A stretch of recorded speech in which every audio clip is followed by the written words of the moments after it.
Hello और प्यारे बच्चों, कैसे हैं आप सभी। आशा करता हूँ सारे बच्चे फिट होंगे। बच्चा पार्टी आज की इस वाली वीडियो में ना हम लोग एक्सरसाइज 9.3 को बेहतरीन तरीके से समझ करके सॉल्व करना सीखेंगे। बाकी हाँ, अगर आप लोगों को इसके थ्योरम्स में डाउट है तो मैंने थ्योरम्स के शॉर्ट वीडियोस अपलोड कर दिए हूँ अपने चैनल पे। आप लोग शॉर्ट वाले सेक्शन में जाना और सर्कल के सारे थ्योरम मैंने एक एक करके एक एक शॉर्ट में समझा दिया है, तो तुम लोगों को डिटेल में समझ में आ जाएगा कि सर्कल के पास कौन से थ्योरम्स हैं, कैसे कैसे उन्हें यूज़ करना है, कैसे अप्लाई करना है, सारी चीज़ें तुम्हें वहाँ पर से समझ में आ जाएंगी। तो चलो, ये जो हमारा क्वेश्चन है यानी एक्सरसाइज 9.3 का पहला क्वेश्चन इजी पीजी सा क्वेश्चन है, इसे समझते हैं और तुरंत सॉल्व करते हैं। इसमें सर्कल का एक सिंपल सा थ्योरम लगेगा और उस थ्योरम से क्वेश्चन 2 सेकंड के अंदर सॉल्व हो जाएगा। 2 सेकंड ज़्यादा बोल दिया क्या? अरे मतलब ज़्यादा कम हो गया क्या? नहीं नहीं, 2 सेकंड नहीं लगेगा, 1 मिनट लगेगा भाई लिखने में। तो देखो, क्वेश्चन में बोल रहा है कि ये जो फिगर दिख रहा है इसमें ए बी और सी हमारे 3 पॉइंट्स है सर्कल पे। ये दिख रहा है तुम लोगों को 3 पॉइंट्स हैं। सर्कल का सेंटर ओ दिया हुआ है, बी ओ सी ये वाला एंगल 30 डिग्री का है और ए ओ बी ये वाला एंगल 60 डिग्री का दिया हुआ है।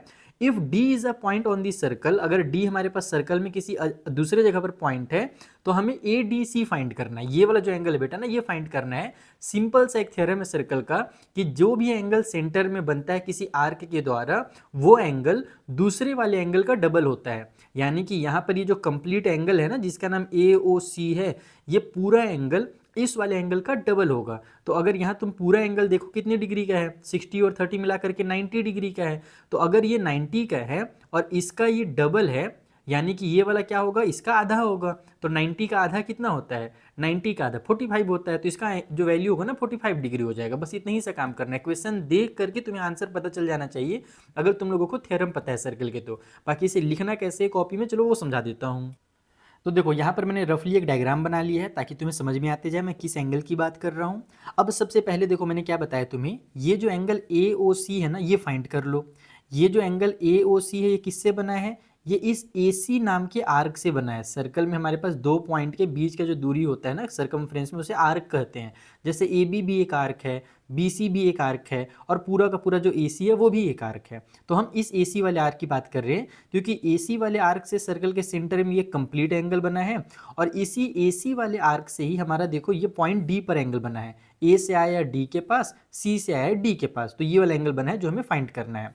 तो सबसे पहले मैंने AOC फाइंड कर लिया जो कि 60 + 30 = 90 हो जाएगा। तुम चाहो तो यहाँ पर पहले एंगल का नाम लिख सकते हो 60 और 30 वाले का, और फिर वैल्यू पुट करके 90 भी लिख सकते हो। बाकी ऐसे भी करोगे तो चलेगा। अब सबसे ज़रूरी चीज़, ये जो पार्ट मैंने लिखा है ना, इसे तुम अपने वर्ड में भी लिख सकते हो, किसी भी तरीके से लिखो, लेकिन ये लिखना पड़ेगा। ये सर्कल का थ्योरम है, तो जहाँ पर भी हम सर्कल में थ्योरम लगाते हैं ना, वहाँ पर हमने कौन सा थ्योरम यूज़ किया वो लिखना पड़ेगा। तो ये सर्कल का एक थ्योरम है कि अगर हमारे पास एंगल हम सबटेंड करते हैं, यानी एंगल अगर हम बनाते हैं किसी भी आर्क के द्वारा एट द सेंटर, तो वो होता है डबल। यानी कि इस आर्क से अगर हमने सेंटर में एंगल बनाया तो ये एंगल डबल होगा। किसके डबल होगा? इसी आर्क से the angle subtended bye it at any other point, यानी इसी आर्क से सर्कल में किसी दूसरे पॉइंट पर जब एंगल बनता है तो उस वाले एंगल का ये डबल होता है। तो ये है इसका बेसिक सा फंडा, बेसिक सा कॉन्सेप्ट। तो हमें करना क्या है? कुछ नहीं करना, सिंपल सा हमें फाइंड करना था ये वाला ना ADC फाइंड करना था। तो पहले तो तुम लिखोगे कि ये जो हमने थ्योरम लिखा है इसके अकॉर्डिंग जो AOC है ये डबल है। किसके डबल है? तो एंगल ADC के डबल है। हमें यही फाइंड करना है। AOC के बदले में यहाँ पर तुम 90 लिख दो क्योंकि इसका वैल्यू हमने 90 फाइंड कर लिया है। इक्वल के उस साइड में 2 मल्टीप्लाई में एंगल ADC हो जाएगा। अब इस 2 को इधर ट्रांसफर कर दो, तो 90 divide by 2 equal to angle ADC आ गया, और इसे कट करेंगे तो 45 आ जाएगा। यानी कि हमारा एंगल ADC जो है वो है कितने डिग्री का? तो वो है 45 डिग्री का। तो इस तरीके से तुम्हारा ये जो क्वेश्चन है ना बच्चों, बहुत आराम से बन जाएगा। बस तुम लोगों को बेसिक कॉन्सेप्ट पता होना चाहिए। लाइंस और एंगल्स की तरह ये चैप्टर बहुत इजी चैप्टर है। बस हमें एक्चुअल में जो सर्कल का थ्योरम है ना वो पता हो तो क्वेश्चन बहुत सिंपली तरीके से बन जाते हैं। चलो, जो अगला क्वेश्चन है सेकंड वाला, हम उसे बना लेते हैं जल्दी से। सेकंड वाले में हमसे कहा गया है एक कॉर्ड है सर्कल का, एक chord of circle is equal to radius of the circle. ठीक है, जो कॉर्ड है ना वो रेडियस के बराबर है। Find the angle subtended by the chord at a point on the minor arc and also at a point on the major arc. यानी कि जो कॉर्ड है उसके द्वारा माइनर वाले आर्क में जब एंगल बनेगा तो वो कितने डिग्री का बनेगा, और मेजर वाला जो हमारे पास आर्क है अगर उसमें हम लोग एंगल बनाएंगे तो वो कितने डिग्री का बनेगा, ये पूछ रहा है। मतलब कि इसका आखिर मतलब क्या है, ये जो क्वेश्चन मैं तुम लोगों को यहाँ पर बता रहा हूँ ये इस डायग्राम में नहीं, ध्यान रखना। यहाँ पर ये जो डायग्राम है ना ये अगले वाले क्वेश्चन का है। तुम लोग इस डायग्राम में कंफ्यूज मत हो जाना कि सर इसमें 100 डिग्री दिया है, इसमें क्वेश्चन में कुछ नहीं बोल रहा 100 डिग्री के बारे में, वो जगह नहीं था इसीलिए वहाँ पर बना हुआ है। तो इसमें मैं तुम लोगों को एक डायग्राम बनाता हूँ, जब डायग्राम बनाऊंगा ना तब तुम्हें समझ में आएगा कि यहाँ पर ये किस एंगल के बारे में बात कर रहा है। ठीक है, चलो क्वेश्चन को हम लोग कॉपी में यहाँ पर बनाते हैं। तो देखो बच्चों यहाँ पर मैंने एक सर्कल बना लिया है, मैं डायग्राम तुम लोगों को दिखाते हुए बनाऊंगा ताकि तुम्हें समझ में आते जाए कि आखिर हमसे पूछा क्या है क्वेश्चन में और दिया क्या है। तो तुम्हें सबसे पहले एक लाइन बनानी है। लाइन क्या रहेगा हमारा, ये कहलाता है कॉर्ड। हमने इसके बारे में पिछले दो एक्सरसाइज में डिस्कस कर लिया कि कॉर्ड क्या होता है। तो अब तुम लोगों को इसका वो नहीं होना चाहिए ना, कन्फ्यूजन नहीं होना चाहिए कि सर कॉर्ड किसे कहते हैं। तो ये मैंने कॉर्ड बना लिया, जस्ट इमेजिन इसका नाम ए बी है। अब हमसे कहा ये गया है ना कि सर्कल के सेंटर से जो रेडियस निकलता है, हमारा रेडियस क्या होता है, सेंटर से सर्कल तक जाने वाली जो लाइन होती है उसको हम रेडियस कहते हैं। तो ये जो कॉर्ड है ना वो रेडियस के बराबर है। तो रेडियस मैं कहीं पर भी बना सकता हूँ, सर्कल के सेंटर से इधर बना दूँ, इधर बना दूँ, इधर बना दूँ। लेकिन मैंने तुम्हें पिछले एक्सरसाइजेस में भी बताया है कि कभी भी कोई कॉर्ड दिया हुआ हो ना तो रेडियस तुम उस कॉर्ड के जो एंड पॉइंट्स हैं उसमें बनाओ। जैसे कि ये मैंने एक लाइन बनाया तो ये एक रेडियस हो गया, वैसे ही मुझे एक और रेडियस बनाना पड़ेगा। क्यों बनाना पड़ेगा अभी मैं समझाऊंगा, अभी तुम लोग पहले समझते जाओ, एक एक चीज समझते जाओ कि हमने यहाँ पर फिलहाल दो रेडियस बनाया है। सर्कल का ये सेंटर है, पॉइंट ओ है हमारे पास, ठीक है। ये ए बी कॉर्ड है और हमसे ये कहा गया है, हमसे गिवन क्या है भाई, यहाँ पर मैं लिखते भी चलता हूँ ताकि तुम लोगों को समझ में आते जाए। जो ए बी हमारा कॉर्ड है वो इक्वल है ओ ए के और वही इक्वल है ओ बी के भी। ठीक है, ये वाला लाइन, ये लाइन और ये लाइन, तीनों लाइन आपस में इक्वल है, यानी कि जो सर्कल का रेडियस है और ये जो कॉर्ड है ये इक्वल है। हमसे आखिर पूछा क्या है क्वेश्चन में, हमसे क्वेश्चन में बोल रहा है कि ये जो कॉर्ड है ना ये माइनर आर्क में भी एंगल बनाएगा और मेजर आर्क में भी एंगल बनाएगा। माइनर आर्क किसे कहते हैं बेटा, तो देख ए से लेकर के बी तक ये हमारा एक आर्क है। ये जो आर्क तुम्हें दिख रहा है ना ये ए बी नाम का आर्क है। और अगर तुम ऊपर से देखोगे ऐसे उल्टा घूम कर क्या होगा ए से बी के पास, तो ये भी एक आर्क है, लेकिन ये छोटा है इसीलिए इसको माइनर आर्क कहते हैं और ये बड़ा है इसलिए इसको मेजर आर्क कहा जाता है। तो हमसे एक्चुअली पूछा ये है ना कि अगर हम इस कॉर्ड का यूज करके माइनर आर्क में एंगल बनाए, जैसे तुम कहीं पर भी एंगल बना लो किसी भी पॉइंट पर, बस ये आर्क के हमारे पास यहाँ पर जैसे मैं बना ले रहा हूँ, तुम यहाँ बना सकते हो, यहाँ बना सकते हो, जहाँ बना लो। तो मैं फिलहाल यहाँ पर बना रहा हूँ, थोड़ा खूबसूरत ताकि दिखिए। आगे पीछे भी बना सकते हैं लेकिन थोड़ा सुंदर भी तो बनाना है ना। चलो तो ये मैंने एक एंगल बनाया, ये एंगल हमारे पास सी है और यही जो एंगल ए सी बी बन रहा है ना ये वाला एंगल, हमसे इसे फाइंड करने के लिए कहा गया बताइए कितने डिग्री का होगा। इसे माइनर आर्क कहते हैं। तो यहाँ पर मैं लिख भी देता हूँ कि भाई आखिर हमको फाइंड क्या करना है, हमें फाइंड ये करना है कि जो एंगल ए सी बी होगा वो कितने डिग्री का होगा, और साथ ही साथ एक मेजर आर्क भी बनाना है हम लोगों को। तो मेजर आर्क मतलब कि मेजर आर्क में हमें एंगल बनाना है। तो ये जो बड़ा सा लाइन है यहाँ से यहाँ तक तुम कहीं पर भी एंगल बना सकते हो। तो अगर मैं इसको ऐसे और ऐसे बनाऊँ तो ज़्यादा सुंदर लगेगा यहाँ बीचों बीच में, तो मैं यहाँ पर बनाता हूँ। ये ऐसे बन गया और ये ऐसे बन गया। तो अब तुम लोगों को डायग्राम बनाना भी थोड़ा सा समझ में आ गया होगा कि हमें डायग्राम कैसे बनाना है। यहाँ पर इस वाले पॉइंट का नाम डी दे देता हूँ। तो हमें फाइंड करना है angle A D B B, A C B भी फाइंड करना है और ए डी बी भी फाइंड करना है, दोनों एंगल्स फाइंड करने हैं। कैसे फाइंड करेंगे, क्या तरीका है, चलो बताता हूँ। देखो सबसे पहले तो तुम ये जो हमारे देखो कोई भी एंगल तो हमें दिया नहीं है, तुम देखो कहीं पर कोई एंगल दिया है क्या, नहीं दिया है। तो हम एंगल पहले पता करेंगे कि आखिर इसमें कोई तो एक एंगल हमें पता चल जाए। तो यहाँ पर ये वाला जो एंगल है ना और ये वाला एंगल और ये एंगल, ये तीनों एंगल तुम्हें ऑटोमेटिकली पता चल जाएंगे। और बहुत सारे बच्चों के दिमाग में ये चीज़ आ भी गया होगा कि सर ये तीनों लाइन अगर इक्वल हैं तो ये जो ए ओ बी होगा ये हमारे पास क्या होगा, एक इक्विलेटरल ट्रायंगल होगा हमारे पास। इन ट्रायंगल जो हमारा ट्रायंगल ए ओ बी है इसमें हमारा ए बी इक्वल है ओ ए के और वो इक्वल है हमारे ओ बी के, ऐसा क्वेश्चन में दिया हुआ था। इसलिए जो हमारा ट्रायंगल ए ओ बी होगा वो कैसा ट्रायंगल होगा, वो एक इक्विलेटरल ट्रायंगल होगा, इज एन इक्विलेटरल ट्रायंगल। और इक्विलेटरल ट्रायंगल की ये खासियत होती है कि उसके तीनों साइड के साथ साथ तीनों एंगल्स भी इक्वल होते हैं और तीनों जो एंगल्स हैं वो हमारे 60-60 डिग्री के होते हैं। इसलिए हमारे पास जो तीनों एंगल होंगे तीनों इक्वल होंगे, बट हमें सारे एंगल का तो जरूरत है नहीं, हमें सिर्फ इस वाले एंगल का जरूरत है। तो हमारा जो एंगल ए ओ बी होगा ना वो 60 डिग्री का होगा, बस इसको लिख दो। बाकी दोनों भी लिखना चाहो तो लिख सकते हो, टाइम है एग्जाम में तो, बाकी जरूरी नहीं है। तो ये एंगल हमारा 60 डिग्री आ गया। अब इस वाले एंगल का यूज़ करके मैं ये एंगल आराम से निकाल सकता हूँ। मुझे पता है कि ये डबल होता है इस वाले के, तो अगर ये 60 है तो ये वाला हमारा 30 डिग्री का होगा। तो नाउ अब हम लोग क्या करने वाले हैं, यहाँ पर लिखेंगे कि जो हमारा एंगल ए ओ बी है ना भाई, वो क्या होता है, वो डबल होता है हमारे एंगल ए डी बी के। तो यहाँ से 2 को ट्रांसफर कर दो, ए ओ बी का वैल्यू 60 रखो, 2 को ट्रांसफर करोगे तो डिवाइड में आ जाएगा, ये हमारा एंगल ए डी बी का वैल्यू हमारा 30 डिग्री निकल करके आ जाएगा। तो ये लिख दिया हमने, angle A D B equal to 30 degree. पहला जो हमको फाइंड करना था वो हमारा निकल गया, दो चीज़ में से एक चीज़ निकल करके आ गया, ए डी बी हमारा 30 आ गया ना। अब ए सी बी तुरंत निकल करके आ जाएगा। यहाँ पर मैं कौन सा कॉन्सेप्ट लगाऊंगा वो देखना। देखो बच्चों, साइक्लिक क्वाड्रिलेटरल के बारे में अगर तुमने अभी तक नहीं पढ़ा तो थ्योरम देख लेना, मैंने जो शॉर्ट वीडियो बनाए हैं उसमें मैंने बताया है एक क्वाड्रिलेटरल के बारे में।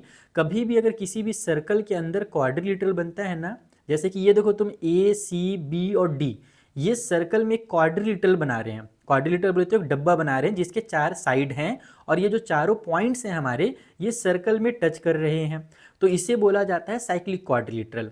हमारे पास ए सी बी डी जो है, ए सी बी डी इज, ये क्या है हमारा एक साइक्लिक क्वाड्रिलेटरल है, साइक्लिक क्वाड्रिलेटरल, क्योंकि उसके चारों कॉर्नर सर्कल में टच कर रहे हैं। तो किसी भी साइक्लिक क्वाड्रिलेटरल की खासियत होती है कि उसके जो अपोजिट एंगल्स होते हैं ना, उनका जो सम होता है वो हमेशा 180 डिग्री होता है। यानी कि हमारे पास जो एंगल ए सी बी होगा उसमें अगर मैं प्लस कर दूं एंगल ए डी बी को ना, तो ये हमेशा 180 डिग्री ही निकल करके आएगा। ये होता है खासियत। उसी तरीके से एंगल ए और बी में भी होता है, लेकिन उनका तो हमें जरूरत है ही नहीं, हमें तो डी और सी का मतलब है बस। तो हमारा एंगल ए सी बी यहाँ से तुरंत निकल करके आ जाएगा।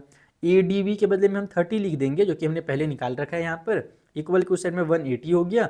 जब 30 को उधर मैं ट्रांसफर करूंगा तो उधर जाकर के माइनस हो जाएगा, इसलिए हमारा जो एंगल ए सी बी निकल करके आ जाएगा वो हो जाएगा 150 डिग्री, कि 180 में से 30 माइनस हुआ तो 150 डिग्री। इस तरीके से हमें सेकंड वाला क्वेश्चन बनाना है। बहुत सिंपल सा क्वेश्चन है। अगर किसी बच्चे ने इसका डायग्राम बना लिया, अगर किसी बच्चे ने डायग्राम बना लिया तो क्वेश्चन उसके लिए बहुत आराम से बनने वाला है। इसमें कुछ अलग सा चीज़ नहीं है, बेसिक कॉन्सेप्ट जो है वही यूज़ होगा और ये इंपॉर्टेंट भी है। चलो जो अगला क्वेश्चन है 3rd नंबर का, उसे सॉल्व करते हैं।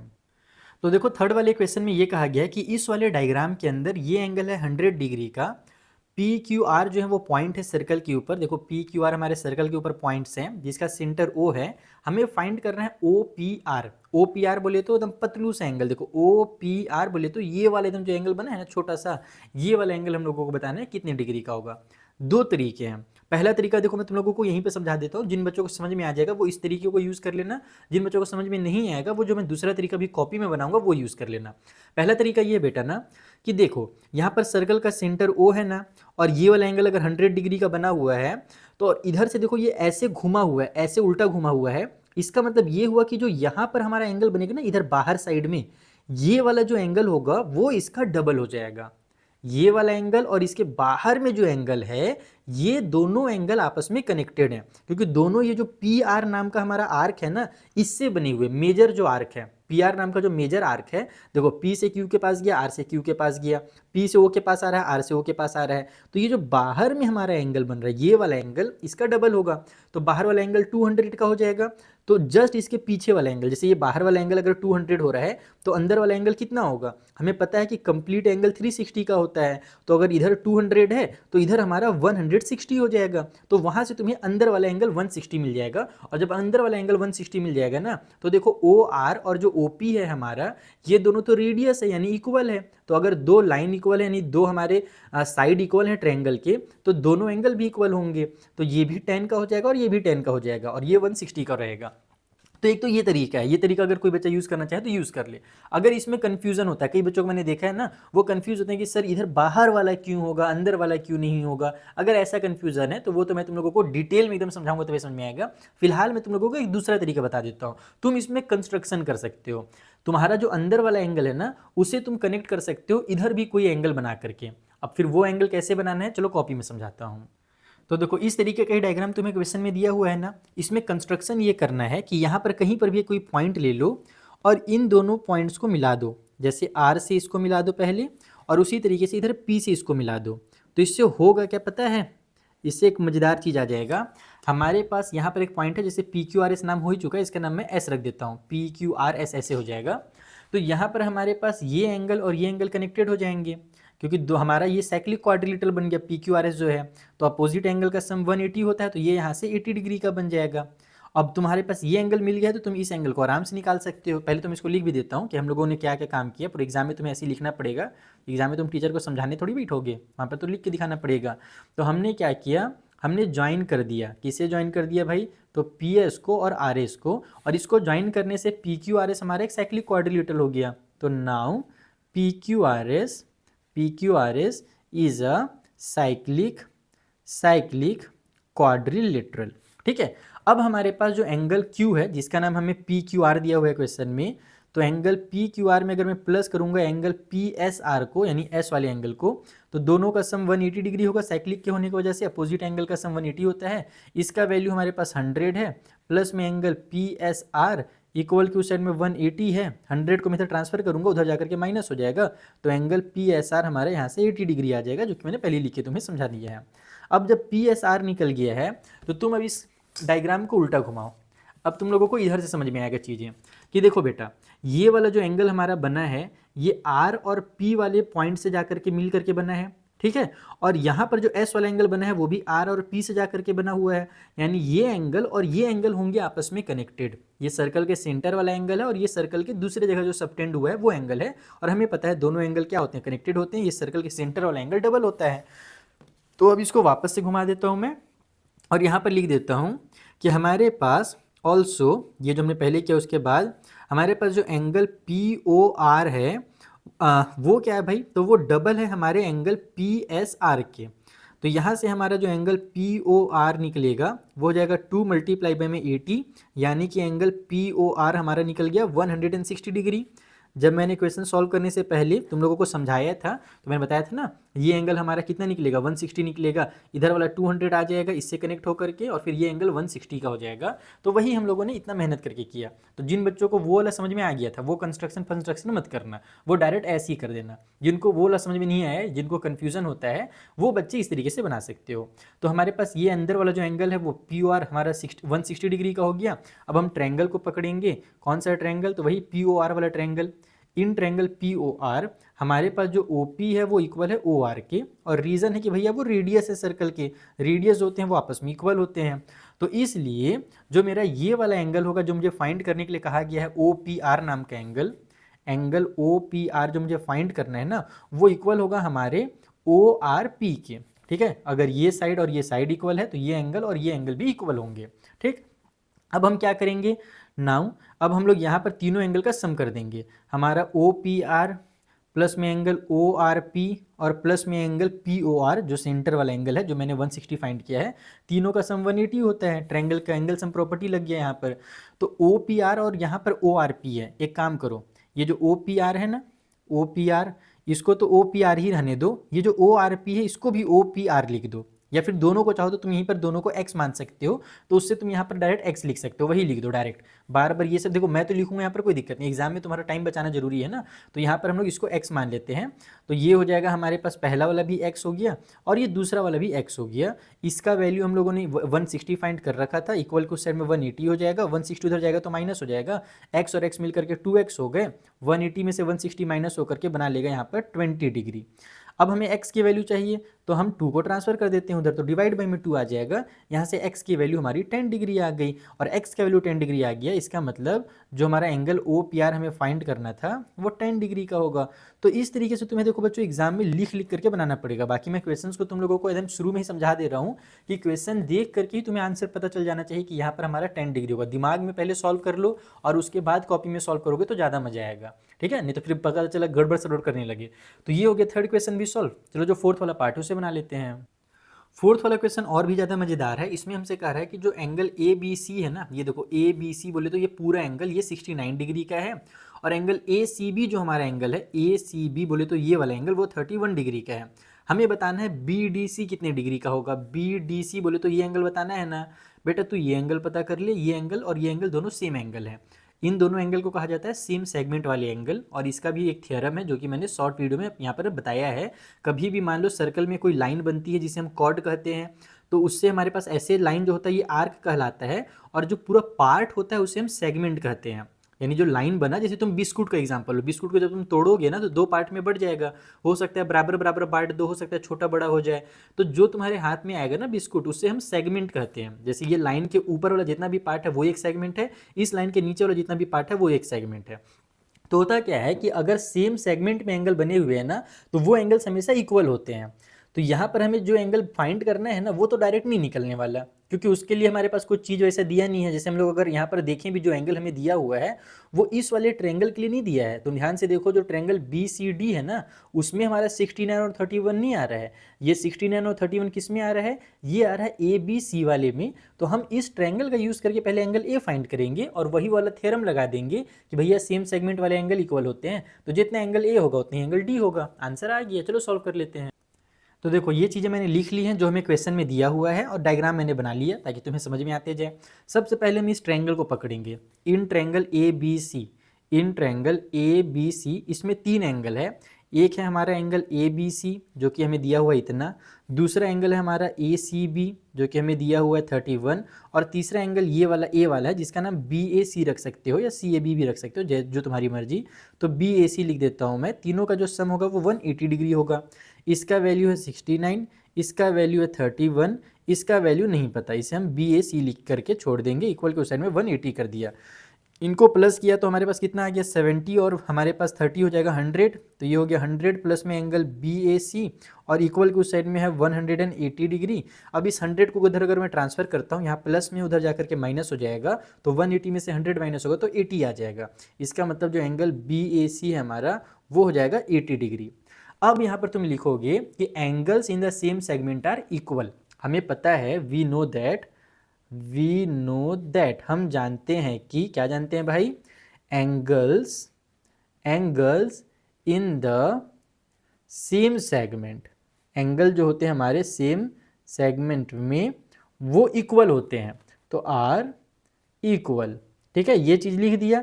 अब ये लिखने के बाद तुम बस इतना लिख दो कि इसलिए जो हमारा एंगल बी ए सी होगा वो इक्वल होगा हमारे एंगल बी डी सी के, और दोनों होंगे हमारे 80 डिग्री के। यानी कि जो एंगल बी डी सी हमसे फाइंड करने के लिए कहा गया था ना वो 80 डिग्री का होगा। खेल खत्म, आ गया आंसर। बस इतना ही सा काम करना था फोर्थ वाले क्वेश्चन में। तो इस तरीके से तुम्हारे ये भी क्वेश्चन खत्म हो गया। चलो भैया, जो अगला 5th नंबर का क्वेश्चन है उसे बनाना सीखते हैं। और हाँ बच्चों, अगर किसी को भी कोई डाउट हो ना कहीं पर भी, तो यहाँ पर तुम लोग कमेंट में भी डिस्कस कर सकते हो। और उसके अलावा अगर तुम टेलीग्राम चलाते हो तो टेलीग्राम पे हमारा ये ऑफिशियल पेज है जिसमें मैं तुम्हारे डाउट्स भी क्लियर करवा दूंगा। वहाँ पर बहुत सारे तुम्हारे भैया दीदी हैं, सब आपस में डाउट डिस्कस कर लेते हैं, नोट्स वगैरह शेयर कर लेते हैं। और ये जो मैं बनाता हूँ ना नोट्स, ये नोट्स भी मैं तुम लोगों को वहाँ पर प्रोवाइड करा दूंगा। और इसके अलावा तुम्हारे जो भी एग्जाम्स वगैरह होते हैं उनके भी मैं बीच बीच में क्वेश्चन पेपर वहाँ पर प्रोवाइड करा देता हूँ, तो उससे तुम्हारी काफ़ी हेल्प हो जाएगी। तो टेलीग्राम ज्वाइन कर लेना, ऑफिशियल MD सर सर्च कर लेना वहाँ पर जा करके, या फिर डिस्क्रिप्शन में मैंने लिंक दिया हुआ है ना, तुम उससे भी जा करके चेक कर सकते हो, यानी कि ज्वाइन कर सकते हो। चलो, जो 5th वाला क्वेश्चन है फटाफट उसे बनाते हैं। 5th वाले में क्या बोल रहा है भैया? ये है डायग्राम। मैं ना क्वेश्चन पढ़ने से पहले मैं बस डायग्राम देखता हूँ। तुम लोग भी एग्जाम में यही करना है। ये सब जो लिखा हुआ रहता है ना, बहुत सारा फालतू पार्ट भी लिखा हुआ रहता है। मेन देखो क्या क्या एंगल दिया है। एक ये एंगल दिया है, एक ये एंगल दिया है। हमसे बोला है BAC फाइंड करने के लिए, यानी कि ये वाला एंगल फाइंड करना है। मैंने तुम लोगों को क्या बताया, जो भी एंगल फाइंड करना रहता है ना वो डायरेक्ट नहीं निकलता है, उसके बगल वाला निकालो तब वो निकलता है, यानी दोनों सेम सेगमेंट वाले होते हैं। तो पिछले बार हमें D वाला निकालना था तो हमने पहले A वाला निकाला, D वाला ऑटोमेटिकली निकल गया। सेम टू सेम यहाँ पर वही होगा। हमें इस बार A वाला एंगल निकालना है तो हम A वाला नहीं निकाल पाएंगे, हम D वाला एंगल निकालेंगे। कैसे निकालेंगे?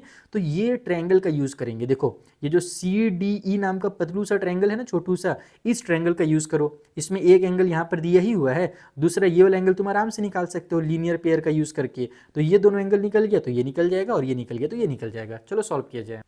तो देखो जैसा मैंने बताया, हम क्या करने वाले हैं, सबसे पहले D वाला एंगल फाइंड करेंगे, और उसके लिए मुझे ये वाला एंगल चाहिए। तो ये दोनों लीनियर पेयर हैं। यहाँ पर लिखो कि हमारे पास जो एंगल, हमारे पास ये, तुम देखो एग्जाम में जब बनाना ना बच्चों, तो सबसे पहले गिवन वगैरह लिख लेना कि भैया दिया क्या है। दिया वाला में वही चीज़ें जो हमें क्वेश्चन में दी हुई रहती है ना वो उतारना रहता है और कुछ नहीं करना रहता है। तो यहाँ पर मैं वो नहीं लिख रहा हूँ, मैं तुम्हें डायरेक्ट समझा रहा हूँ ना। हमारे पास जो एंगल ये वाला है 130 डिग्री का, जिसका नाम क्वेश्चन में BEC दिया हुआ है, एंगल BEC जो हमें दिया हुआ है ना, अगर हम उसमें प्लस करें ये वाले एंगल को जिसका नाम है CED, एंगल CED, तो दोनों का जो सम होगा वो 180 डिग्री होगा। और रीज़न क्या है भैया कि दोनों आपस में लीनियर पेयर हैं, तो लीनियर पेयर के जो सम होता है वो 180 डिग्री होता है। ये वाला एंगल 130 है, प्लस में एंगल CED हो गया, इक्वल के उस साइड में 180 है, मैं 130 को उधर भेजूंगा, जा करके माइनस हो जाएगा, तो एंगल जो CED निकल करके आ जाएगा वो आ जाएगा 50 डिग्री। 180 में से 130 माइनस होगा तो कितना आएगा, 50 आएगा।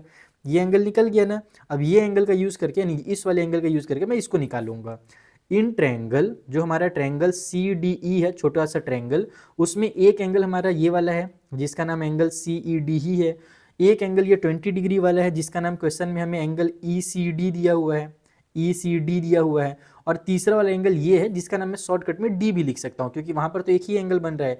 इसका पूरा पूरा नाम लिखना पड़ेगा, इसे हम C नहीं लिख सकते, इसका पूरा पूरा नाम लिखिएगा, इसको हम E नहीं बोल सकते, लेकिन इसको हम एंगल D बोल सकते हैं क्योंकि वहाँ पर सिर्फ एक ही एंगल बन रहा है।